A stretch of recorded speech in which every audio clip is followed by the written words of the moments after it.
It's easier. Same forms of the rope. As which one? Not B'Shtem half. As Sofa. Which one are we doing? Yeah, I did it here. Look at this. I did it here. I know. I didn't bother Rabbi Hop this year. I had to go to Ontario. I said the Rabbi said it. Rabbi said it. And then you have to list all the pieces. You've got to list everything with B'Shtem half. Yes, there's no. Nobody's not watching on YouTube. But yeah. Hello, Ben. How are you? Everybody know what the results now saw for the elections. I've got 2 minutes to tell good. me. Apparently, nobody's voting. What's 7% down or something. So hopefully 7% down. No, parade and go. Freedom haven't voted. Yes.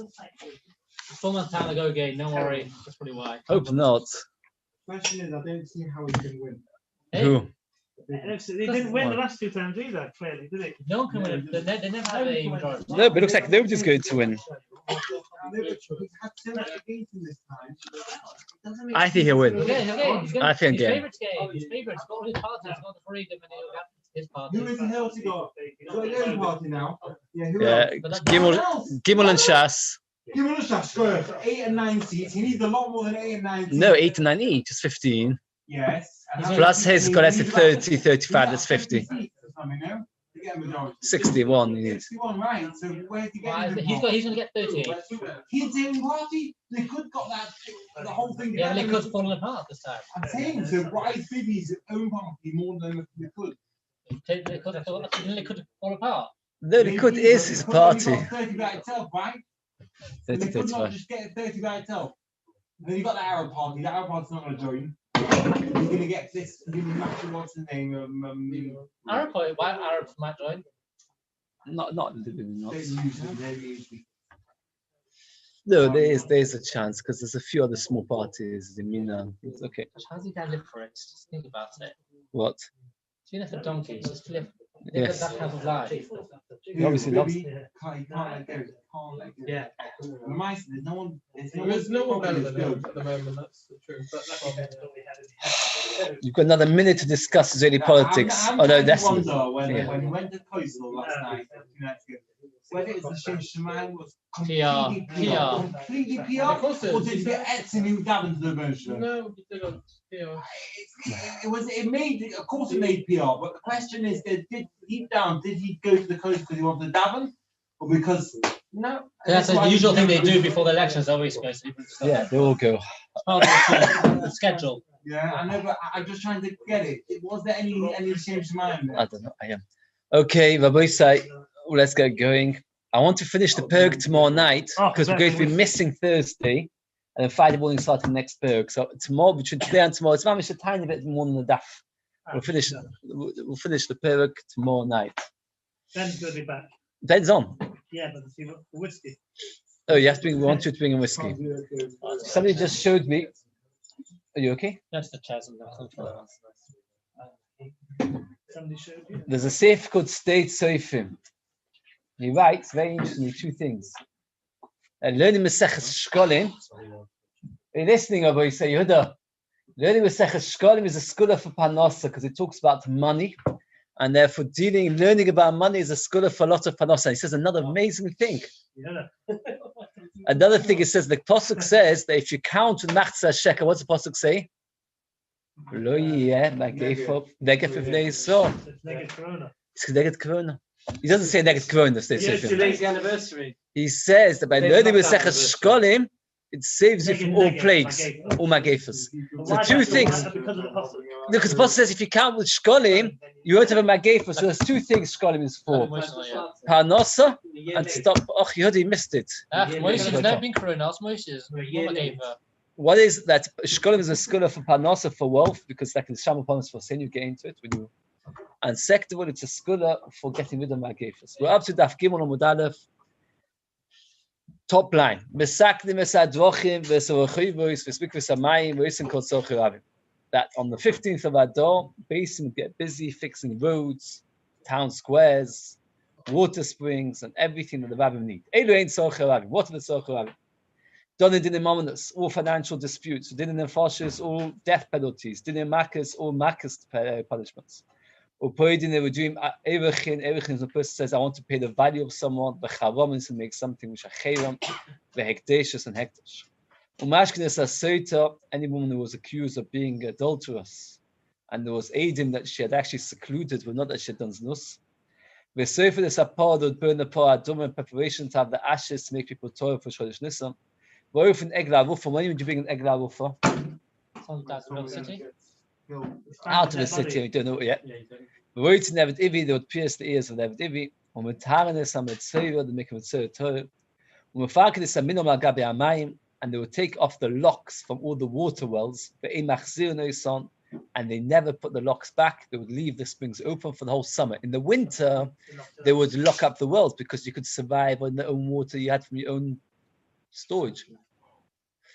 But in the summer, they would lock up your case. Are you sure? You okay? Oh. So why it's in the summer? How could you get water in the winter then? No, because everybody was expected to have their own buckets and their own houses. The summer so hot, you'd run out. You'd run out. Now, one Mefarshim asked a tremendous question that, I know those say similar answer, the similar phrase. So what's going on over here? The halacha is that we paskin everything all the time. You don't wait till the 15th of Adar to paskin. The answer is, so to speak, they would clear the deck. That means they would get very, very, very busy in order that the new year, Chodesh Nisan is like a new year. The new year it's got its new, what's that? No, it's got its new judgment. It's new judgment, and therefore they would clear the deck. Everything that could be cleared, they would clear it before Chodesh Nisan would come up. Okay. Now it's very easy because the dots in the Misham are always very confusing. Now there should be two dots. Tamon Tanina, we learned there in Moed Katan that on the Chol HaMoed, Mashkin Beis HaShlachim, you're allowed to water a field. So it's very Negach Chol HaMoed. If you've got grain growing in your garden and it's going to die if it doesn't get watered, you're allowed to water it. That's called Menias Hefset. And they would put paint on the kvoros. How could you say such thing? Didn't we just say in our Mishnah that they did this in the 15th of Adar? The answer is for usually in Eretz Yisrael from now, from 15th of Adar, there's no more rain. But every so often, I remember they lived in Eretz Yisrael, every so often they get a huge storm after between Purim and Pesach. They get very stressed. I remember one year, they decided to make a shop, huge shops. They made it an outdoor shop because for Pesach, and they can so you can make an outdoor shop because 99% of the time it doesn't rain. And then Mazel, somebody did it, and it rained, and everything got ruined and lost tens of thousands of shekels. So the point is, if that would happen, so you'd have to again put lime on the kvorim because the rain has swept it away. In the Chol HaMoed, you'd have to go out to check the kilaim. Did they not already go out in Adar? No, it's a similar answer. What happened was the year was a late year. And what happened was they went to that door and you couldn't tell what was kilaim, what was not. So then you'd go again on Chol HaMoed. The next Gemara discusses the halachas of putting lime on a keva. Very interesting. The Gemara in Shabbos tells us, I think Shabbos of Shimon ben Yochai, when he came out of the Ma'orah, he went around places like Tzfas and these kinds of places and he poured the lime on all the kvoros. How did he know whether there was a keva? He knew it through Ruach HaKodesh. That's the Gemara says. Yeah, but the Gemara also says that he knew through Ruach HaKodesh. They could test it afterwards, no? I'm not sure. The Ma'isa, I just want to say a very short kleyoko. That he says that there are three names to a keva. There's a tzion, a keva, and a matzeva. Because a keva is used for three primary purposes. Oh, it's Gesher HaChaim, not Gesher HaChaim. Three primary purposes. One is a keva. The Torah says, they have to be put away somewhere. So therefore, the keva is a place where you bury something. Tzion is the point is, when anybody wants to be told, you're not allowed to go there. So you have to put a sign up to say that it's Tomik. So tzion means a sign, a notice. Matzeva is a monument, a statue, because a cave is also a place where a person can daven to Hashem, and his tefillos are easily accepted. And that's why it says by Kevoch, it says Matzevas Rochel, because by Rochel it was a Matzeva. There's three different names. Here the Gemara discusses the tzion aspect, the mitzvah to put paint, and we're going to learn some halachas about it, both halachas. The Gemara says like this. Minayin letzion, where do we know that you have to put a sign on a keva? Now the Gemara over here brings a long list of people who might have said the next statement. Rabbi said that it was Rabbi Yaakov bar Bas Yaakov b'shem of Chunya Dibras Chivin. Dibras Chivin was the name of a place. Rabbi Yaakov, the son of the daughter of Rabbi Yaakov, said it in the name of Rav Chunya from the town of Dibras Chivin. Rashi in Bechayva says, a very fighting Rashi, why was he called the son of the daughter of Yaakov? Anybody want to tell me? Why not just say whose father was? Why say, imagine, I don't know, who's your father's, you're the father, the son of the daughter of Yaakov. He says, because his father was a Rasha. And therefore we don't want to hint to him. So we skip out his genealogy. And from there we see that anybody who's mentioned the Gemara as a father of Namor was all Tzaddik, otherwise don't we mention. Okay. So he says that he was one who said it. Rabbi Yossi said it wasn't him. It was Rabbi Yaakov ba'acha b'shem of Chunya Dibras Chivin. Rav Chizki and Rabbi Zir b'ed of Chunya Dibras Chavin, they say it was b'shem of Chunya Dibras Chivin. There's a list of who exactly said it. Why is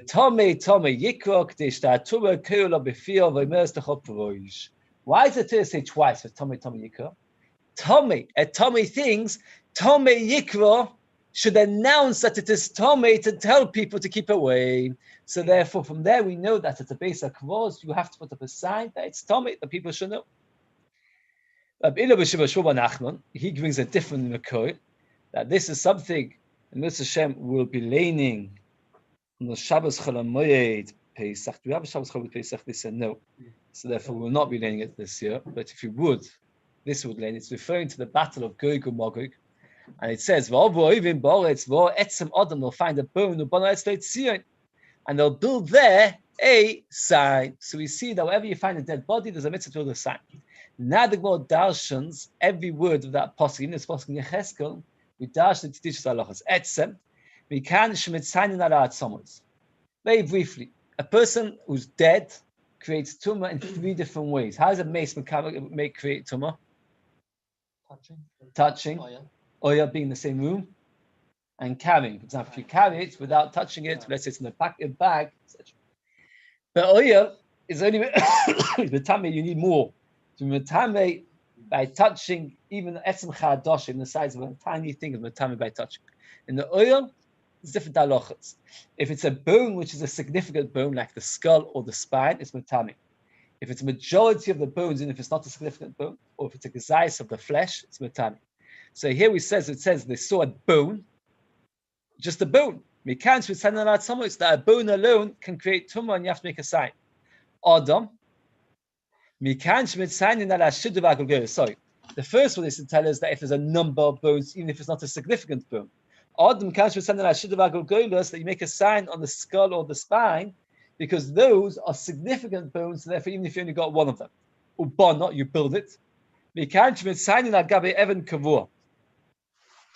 Whenever you make a sign, you do not use a stone that can be kicked around. Why not? Why? Anybody has no experience, but it's obvious why not. Because then it's no point. And you won't know where it is. That's right. Let's say I make a small stone and I put a bit of paint in its tummy. And so it picks up the stone and moves it somewhere else. So this will create tumah. That place will burn tumah, thinking it's tummy. It's not really tummy. So therefore, it has to be ubono. You have to build it. And the word let's explain this. If you say on a stone which is telusha is removed or detached, very good. I'll create him in another place. Etzloi. Now etzloi means by him, not on him. From here we learn that where do you put the stone? Before the body. So therefore, for example, why? Because if you wait until it's on the body, by the time the person notices already be tummy, it's too late. Taharo. You have to do it from the place of tahara. That means before the keva of every human being has to be bigger than the body itself. It is. I know, but the question is the line now Matzevas, and there's no mitzvah Matzeva. Why not? Because the Matzeva is not covering further, and it's not. It is covering further. They always make it bigger than the body. They make a wall around it. That right. Wall is around that. That wall is not no shachet. We think the Matzeva is the rock and pop. The Etzem is the walk around the edge. Sion, we can Sion. You have to make a sign. Motza v'nachas mitzuyenes. Let's say you only find one stone. Even though it's not correct, you should only use one stone. And Maya love Tommy. And Yomi meis mitzuyen v'nosen tachtel. means basically like this. The real correct way to make a matzeva is to make one stone at the beginning, one stone at the end, that people should know where the body is. If you find only one stone, what's pshat? That they never did that, and therefore the body is underneath the stone. If you find two stones, what's pshat? It's between the stones. So if it's one stone, it's the tumors underneath. Right? Shtayim, if you find two stones, and if you go on top of them, toy, because those stones are not the tumor there, the two is between. And if you go between the two stones, Tommy, in Moyechosh time, if you see that somebody plowed in between, so you see that obviously there was no dead body there.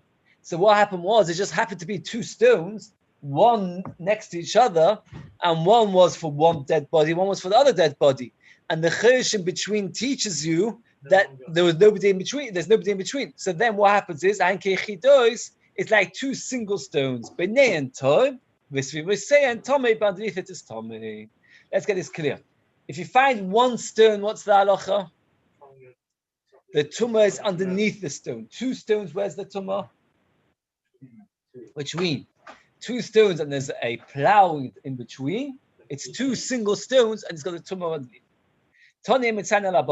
If you only find meat without bone, you do not put up a sign. Why? The meat will get eaten up, consumed, and then people will think it's tummy. And what will happen is like this. A person by mistake taking truma in that area will consider the truma tummy, burn it, and he won't realize that it's not really tummy, and he'll burn truma for no reason. Fading more. Mentioned to you, Mana comes a very lot in Ushami. But at the end of the day, there'll be something tummy there. Because first, let's say it takes a month to get consumed. But in that month, all the things will be tummy. Better that it should get ruined for a short time rather than forever. So therefore, if you only find flesh without bones, you do not build a matzeva on top. Okay. So we learned some of the halachas of the Tzorchei Rabbi. Now the Mishnah really is telling us halachas Shekalim. But by the way, we mentioned on the 15th of Adar, they would get rid of the kilaim. Now what would happen is like this. Let's say I had a field of wheat, and radishes start growing inside it. Now, I never intended it. It's simply, as we mentioned already yesterday, when you're planting grain, it's common, it seems, to have a lot of the other kinds growing there. So in the beginning, the Sanhedrin would send out messengers. What would they do? They would uproot all the radishes. Says the Mishnah, they would uproot the kilaim and throw it there. When people started doing averos happily, at the beginning when they didn't do it happily, they were upset about it. When they did it happily, they would throw the kilaim onto the path. That they would actually make the entire field hefker. We'll explain, the Gemara explains mamish every stage. That means basically we send out messengers. They would see a wheat field, let's say with radishes growing. They would take the radishes and uproot it and throw it down. The owners were happy twice. Why were they twice happy? We got free weeding because they didn't really want the radishes, they wanted the wheat. So it's a free service. Now the animals can eat the radishes. So what happens is they would send out messages to uproot kilayim, and the owners, instead of them being threatened by it, to actually rejoice by it, that the animals have got what to eat. And so what do they do? They would throw away the radishes on the path, and people would shred on them. Yeah, you can turn off the machine. Yeah, and people they would turn off. They would throw it on the paths. Once they throw it on the paths, that people would shred on them. And then the animals won't gain anything. And therefore the people would be disappointed they've lost it. They were happy that the fields would be weeded, pruned. So the whole field is hefker. So if you come to a field which got kilaim, you can help yourself to anything that you want. That's what they did. Why? To prevent people from not making proper care. I mean, like this, they would say to the owners, they would come twice. Once on, let's get it clear, on the 1st of Adar, and then they would warn people, look, I can see a little bit of shoots growing which are not meant to be in this field. If by the 15th of Adar it was still growing, the message of the Beis would say, put up a sign, this field is hefker. The Arishonim that say that they would put the sand into hefker, and then the owners were allowed to then uproot it, and then once it was finished uprooting, they would petition the Beis Din, and they would take away the sand that it is hefker.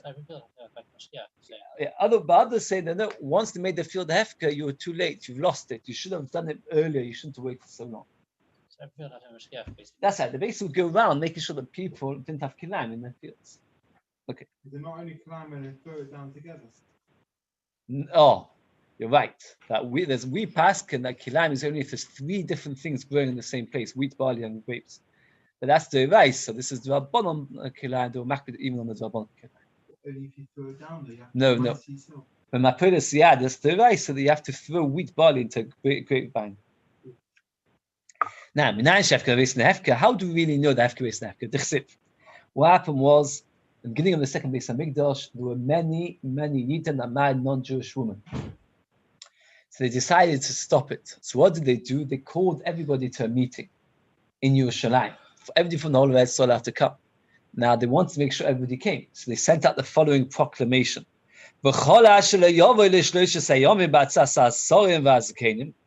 Anybody who doesn't come in 3 days, like the ministers and the elders of advice have told them, all his money shall be taken away, and he will not be part of Klal Yisrael. So they said a decree that if you don't come, and then the Chemia gave a drasha at that meeting, and they all promised and they all divorced their non-Jewish wives, and they promised to only marry Yiddish wives. But what happened was they said anybody who doesn't come will lose all his money. And the fact that the Pasuk says it is a right that Beis have the ability to take people's money away. And we have a principle that something which is hefker, it's got a certain color. What's the color of hefker? It's potem in amaisa. You don't have to take two samaises. The question over here, when Beis would come and announce that it says hefker, was it potem for maisa? So the world says like this: the world goes and it goes on a tangent to something else and then comes back to it. How do we know that this field is basically mafki because of the kilayim is potem amaisa? He proved it from this following statement. Now, every so often make a second ador, right? We talked about this actually yesterday already. Every so often make a second ador if it's not the right season. We never make shmita a second ador. Anybody know why? Right? Very good. It's very hard to keep shmita. So, you never make shmita a year of second ador because it's very hard not to work, etc. But it's not the year after shmita. We won't discuss that in a minute. But if you did, let's say you added a second ador, it's muba. That means like this. Let's say they added a second ador, which they shouldn't have. So then what happens is, when it becomes the next year, Tishri, the halacha is it's no longer Shemitah because it's the new year. Now, but because they added another ador, which month will it be? Does anybody know? They added another ador, so Tishri becomes what? No, it will become Elul. They added another ador, so they made the second ador. So Tishri, what should have been Tishri, is actually Elul. And in Elul, there's halachas of Shemitah. And the halachas of Shemitah will say that everything is hefker, there's no chiyuv to samaises.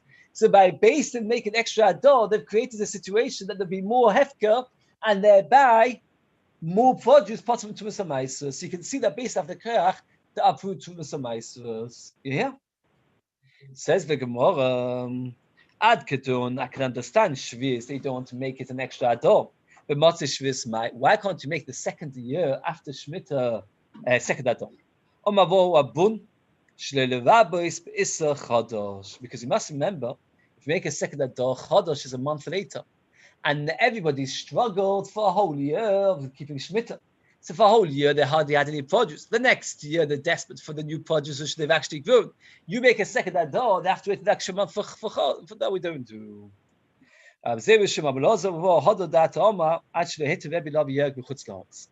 There used to be a gezerah that you're not allowed to bring vegetables from Chutz La'aretz to Eretz Yisrael. Why would you make such a gezerah? Very strange gezerah. Does anybody know? No, the vegetables often have earth attached to them. Earth of Chutz La'aretz is tummy because the goyim are not makbid to bury properly. So we always assume that there's body parts inside the earth. So they forbade all vegetables coming to Eretz Yisrael. Rabbi saw that it was too difficult for Klal Yisrael to keep it. and he permitted the vegetables to come to Eretz Yisrael. Once he permitted vegetables to come to Eretz Yisrael, so people are not so desperate for Chodosh, so therefore you're allowed to make the year after Shemitah into an Iber. Let's see it again. Actually, to Rabbi Yehuda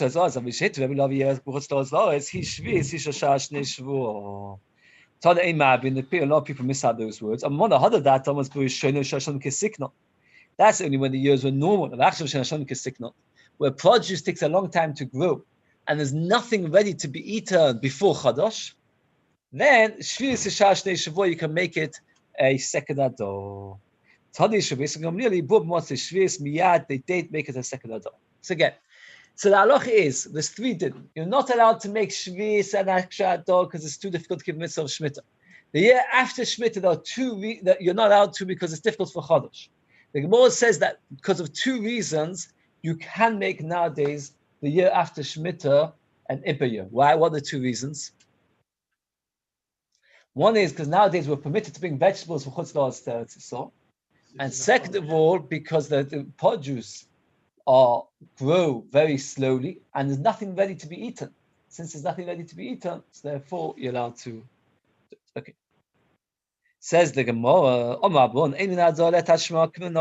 from this you can't learn anything. I thought one of you would ask the question.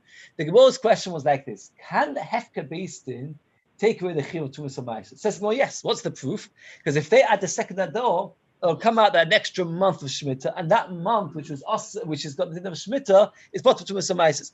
But when they add an extra Ador, are basing themselves on the special Chiyuv which the Torah says to make sure that Pesach comes the right time. It's not just a normal Hefker. They're keeping the mitzvah of Shmos Chodesh Aviv. So they created, that's part of the year of Shemitah. It's not like they come to somebody and say, your money is not yours anymore. It's not just a it could be because it's a byproduct, but even more than that is that what they're doing is they're actually creating that this is the year of Shemitah. So once it's the year of Shemitah, that they're entitled to, and then the Torah says that it's Hefker. That is the point. Some of them, from this you can't learn anything at all. Why? So therefore, there's a mitzvah to begin bechidushis, you can't compare it. So how do we know it? From this. God is look at tachta. The halacha is that you're supposed to you give leket to the anim. Leket is what? Is straws that fell at the time of harvest. Now what happens is, comes along a person, says to the Beis, look, I never took leket, I forgot about it. And now you can't take leket. Why? Because my field is covered in bundles of grain. So the leket is impossible to find it. So what did Beis do? God is look at tachtov. Everything that touches the ground, the bottom layer of is a whole stack, belongs to anim. As a punishment for the fact that he never gave leket, we say any grain that touches the floor, what's the din? It's got the din of leket. Top of Gimel Amud Beis, the Shimshon Lakish, the Beis Shammai. There's a famous machlokes Beis Shammai regarding hefker. Beis Shammai hold that hefker la'anim hefker. It is possible to make a half a hefker. Beis Hillel say no. If you make something hefker, it has to be completely hefker. Now over here, this part which touches the ground is leket, but really minater is not leket. Who's allowed to take it? Only poor people. The poor people will take it, and what will they do when they take it to someone? Says no, because they'll think it's leket. And the halacha is really chayv. It's like Beis Shammai that is considered hefker. Dike Beis Hillel anim oichlinu ma'aser, not going to eat and take ma'aser the road. That once the Chazal made a knas,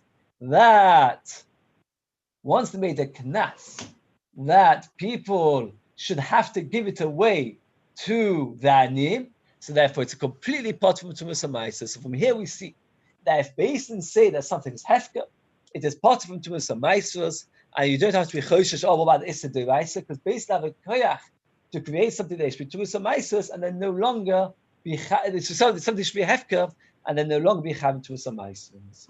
New Mishnah. The Chalisha also burned the 15th of Adar, Shulchan Yeshim Medina.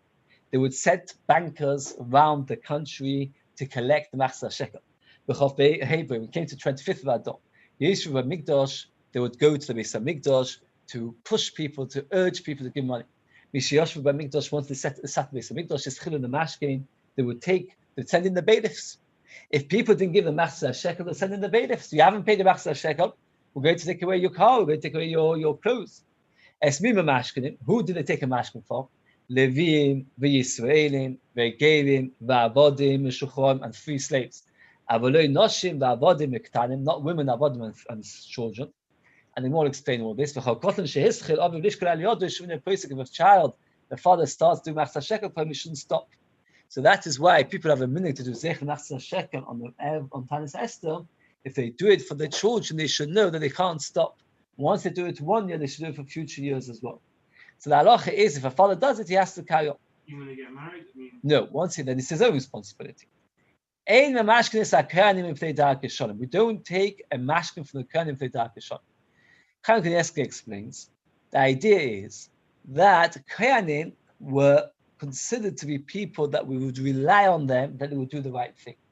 Since they would rely on them to do the right thing, we would not go and send in the bailiffs to take things. But what is clear from this Mishnah, we would demand the money, but we just wouldn't send in people to grab their items to force them to pay. Now, if a kohen wants to give, he hasn't done an avera, meaning that what is a kohen mechuyev to give or not? No. Who said no? No. That's a gift, but they don't enforce it.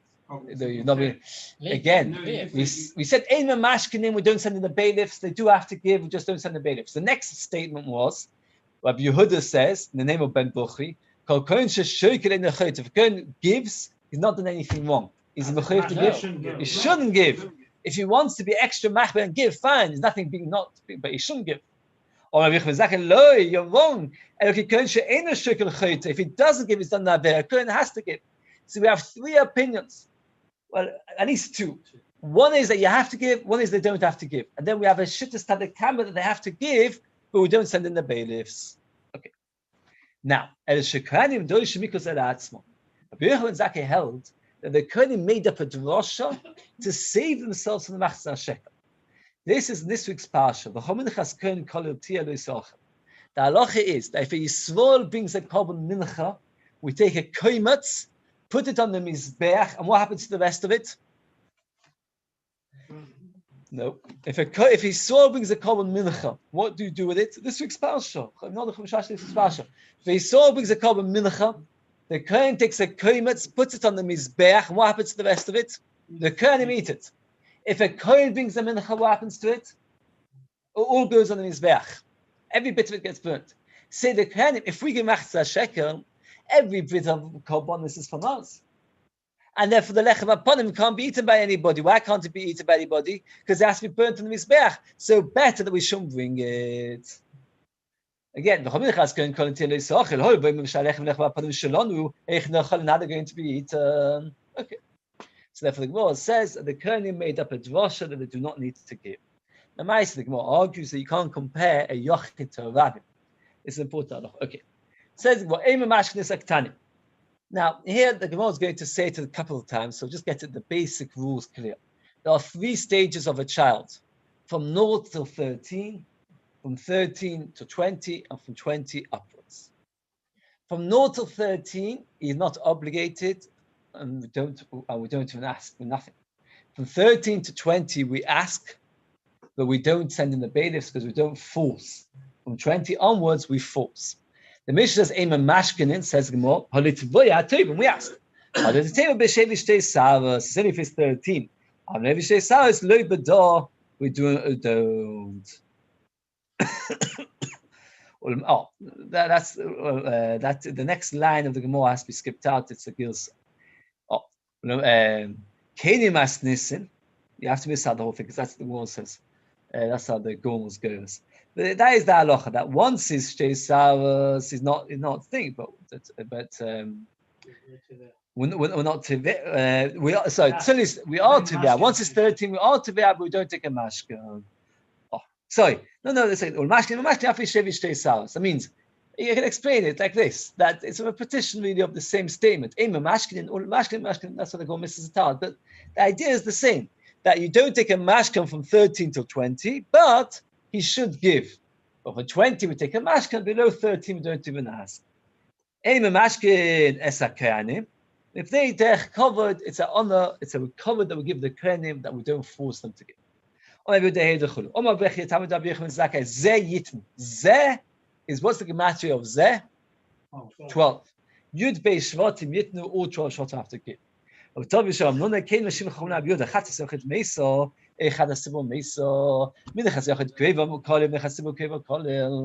halacha is like this. If a person we once mentioned, does anybody remember? There are 5 chatois that we make the animal die. Does anybody remember them? Yeah, where the person who was meant to get exposed died. Died, very good, that's one. Where Tamur, very good. Or he did what? Where he got another chatos, he lost it, found another one, got it back. No, Tamur is when he says Zeh Tamur Azeh. Yeah. One when he lost it, took another one to use it, and he found the first one. But Ava Shnosa, or the baby of a chatos. Now, the halacha is that if a klali saw brought a chatos, that's by mistake they ordered an aveo, and then it got lost, and then another one, we don't make it die. So you see, there's a difference between the yochid and the tzibur. So they said, how can you compare that? Just because he said that kahanim, how would they be able to do shtalechem? It's not a kasha. There's a difference between yochid and tzibur. Minachas yochid keva kolim, minachas tzibur keva kolim, minachas tzibur is not keva kolim. You ask a kasha to a person which she doesn't agree with. It's not It's not a very good question. If I ask you a question, I say to you, you can see the difference between yochid and the tzibur. Because by tzibur, chatas tzibur doesn't die. Rabbi Yehuda himself holds that chatas tzibur does die. So to Rabbi Yehuda himself, the argument is not very strong.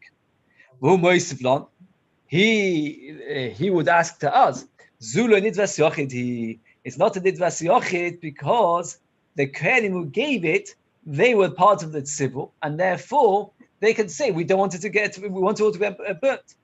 And therefore you can't eat the shtalechem. They hold a different spot. Once they give the machzor shekel to the tzibur, it's given over. We're going to have this a few times. Let this very clear. Let's say I own something, and I want to give it to the Beis Hamikdash, and it's really meant to be for the korban tzibur. Example would be, let's say, keturos. Keturos goes in the Mizbeach every day, twice a day, a bit of keturos. Let's say I make some keturos. Now the halacha is the keturos has to belong to the tzibur. If the halacha is that you can give it to the tzibur, and then it becomes the tzibur. Says the Gemara the same thing over here, that the kohanim would give it to the tzibur, it belongs to the tzibur, so it's not a korban yochid anymore.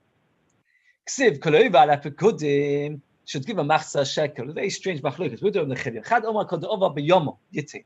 Kol ha'oiver. A mavil bonov in gizve yamsuf. So oiver means the one who passed through. Who passed through the yamsuf? Who went through the yamsuf? Kohanim, Levim, everybody. Every single person went through the yamsuf. So therefore, every single person has to give machzor shekel. V'chon omar no. Kol de'ova pikudayo yitin. The one who went through the counting. Who didn't go through the counting? Koyanim. That Koyanim have to give. There's a right Ben Bukhri that they don't have to give. So go machlokas kolivara pekudim what it means, and to explain that's machlokas whether the Koyanim have to give or not. Says the next mission, new topic. We don't take a mashkin from women avodim and ketanim, but in mishoklu mikabim yodam we take from them. Hanochi va'kuti, a goy or a kuti. Kuti was a certain sect in Klal Yisrael, which is a big machlokas whether they were real game or not, and they were scared of the lions that came towards the end of the first Beis Hamikdash, and there's a shaila whether they've eaten or not. Sheshoklu ein mikabim men, we don't take from them. Ve'ein mikabim yodam kinei zovin and kinei zovis, we don't bring from them korbanos of zovin and zovis, kinei yodus if they have a baby, v'chatois v'ashamas. If they can something which can be bought as a donation, that's not like a chatos that she bought for an aveyo, but like an oilo, mekavli miyodam, because she ain't nidav nidav im kavli miyodam. A goy is allowed to be a korban oilo, but not a chatos, not a asham. Oh, now this Mishnah disagrees with you, Levi. It's very strange. You're right. We pass the Rambam paskins a goy coming a shlomim, but this Mishnah says kol she nidav nidav mekavlin mehen, which is mashma that shlomim can be brought by them. And many of the Rishonim discussed this question. I wasn't sure to bring it up since you brought it up. That's a very big question. It's mashma that you can bring even a shlomim. So the Rambam holds that the Mishnah is lav dafka, and we'll see later. We'll discuss. Okay. וכן מפורש על ידי עזרא שנאמר ללוחם ולנו לבני ספייס אלוקינו. So Rashi in Shir Hashirim, beautiful Rashi, that ono halach deidech, ono pon deidech the makshenu mimoch. Like the goyim say to Klal Yisrael, where did your beloved go, and we'll help you look for him. He look Klal Yisrael is like a rejected wife, and they say to the wife, we'll help you get reunited with your husband. And the Klal Yisrael say, that I'm for Hashem and Hashem is for me. Meaning Rashi explains, we don't want your help. Because Klal Yisrael understand that when the goyim come to help with the Beis Hamikdash, the main intention is what? To get in the way.